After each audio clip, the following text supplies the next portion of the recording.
ఎక్కడైనా కావచ్చు, వారు మనల్ని వాళ్ళ నాగరికులుగా చూస్తూ వాళ్ళు మనకు ప్రోత్సాహం ఇస్తున్నారు. కాబట్టి మనం కర్మభూమిలో కూడా ఎక్కడైతే మనం పనులు చేస్తున్నామో ఆ భూమిలో కూడా మన శాయశక్తిలో మనం పని చేయాలి.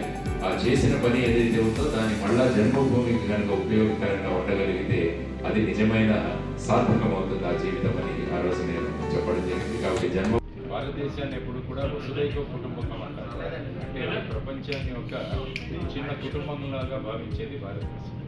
అందువల్ల ప్రస్తుతం ఉన్న నెట్వర్కింగ్ కనెక్షన్స్ కానీ డిజిటల్లో వచ్చిన ఈ ప్రపంచం అంతా కూడా ఒక చిన్న గ్రామంలాగా ఇటువంటి సందర్భంగా అందరూ కలిసి ఉండడం అన్నది చాలా ముఖ్యం.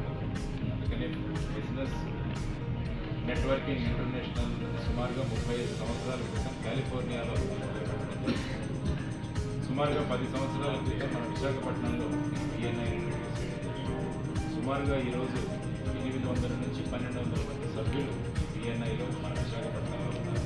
ప్రతి 51 మందికి ఒక క్లబ్ లాగా, ఒక చాప్టర్ లాగా చేయడం కొత్త కాన్సెప్ట్. నాకు ఈరోజు తెలిసింది ఏంటంటే ప్రతి చాప్టర్లో కూడా ఒక పర్టికులర్ ఫీల్డ్ నుంచి ఒకరే ఉంటారు. అందువల్ల ఏమవుతుందంటే వాళ్ళ సర్వీసెస్ అన్నీ కూడా మిగతా వారికి చక్కగా అందజేయడానికి సులభమవుతుంది. అందువల్ల ఈరోజు బిఎన్ఐ లెజెండ్స్ చాప్టర్కి ఈరోజు ఇక్కడికి నేను రావడం, అందులో ముఖ్యంగా ఇందులో ఉన్న సభ్యులను వాళ్ళను మాట్లాడడం, వారేం చేస్తున్నారు, తర్వాత నా సర్వీస్లో ఉన్న కొన్ని అనుభవాలు వాళ్ళకి చెప్పడం జరిగింది. ముఖ్యంగా హార్డ్ వర్క్ గురించి, స్మార్ట్ వర్క్ గురించి, నెట్వర్క్ గురించి, టీం వర్క్ గురించి మాట్లాడడం. ఏదైనా బిజినెస్ ముందుకు వెళ్ళాలంటే కావాల్సింది కొత్త ఐడియాస్, ఆ తర్వాత కొత్త వ్యక్తులతో పరిచయాలు, నెట్వర్క్ పెంపొందించుకోవడం.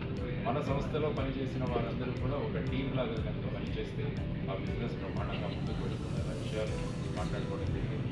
కాబట్టి ఇటువంటి ప్రయత్నాలు చాలా గొప్ప విషయాలు. ఎందుకంటే ప్రపంచం అంతా కూడా కొత్త విషయాల కోసం ఎదురు చూస్తున్నారు, మంచి క్వాలిటీ సర్వీసెస్ కోసం కూడా ఎదురు చూస్తున్నారు. అటువంటి సందర్భంలో ఇటువంటి బిఎన్ఐ చాప్టర్స్ రావడం అన్నది మంచి విషయం.